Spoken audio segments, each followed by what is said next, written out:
So she'd get worse and me going, Kathy, please, Kathy, stop. And getting worse.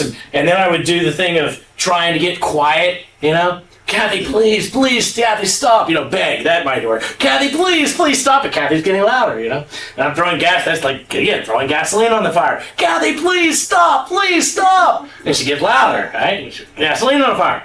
And then, I start yelling back at her. Kathy, be quiet. And then, of course, I'm a Christian. I realize I'm a Christian. I'm like, Kathy, you have to submit to me. I'm the head of this home, and I'm telling you to be quiet. Stop it. That really helps a lot.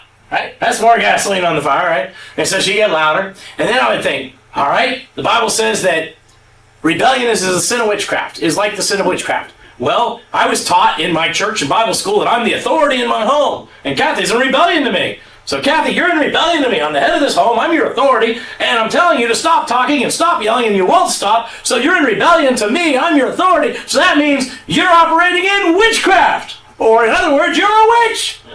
Whichever way I wanted to phrase it that time. That worked, didn't it? That really helped too. More gasoline on the fire. So then, of course, I'm a Christian, Amazing. Yeah, amazing, yeah. Then I take out the really big guns. You've got a Jezebel spirit! Well, that really helped, right? And, you can get louder, and then she'd chase me, and I'd run out the door and do all through all that, And, but if somebody had this on video camera, they would say, Kathy started this whole thing. She wouldn't be quiet. She wouldn't quit harassing him. Nobody could perceive my professional pushing of her buttons. I was such a good manipulator. Nobody could perceive it. I knew what I was doing. I was keeping my insecurities from being touched.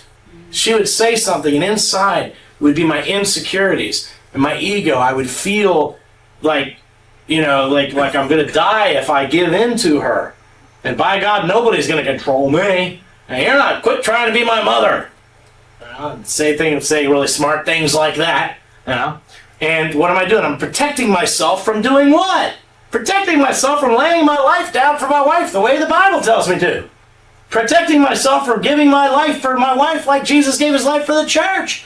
And it was usually simple things. She wanted to talk. She wanted me to tell her I loved her. My only aunt's Kathy said, Joel, please tell me you love me. I'll tell you I love you when I want to. Anything that she asked me to do, I wouldn't do. So that's only 10 years, folks, and I was so professional at it, and I messed Kathy up so much. Now,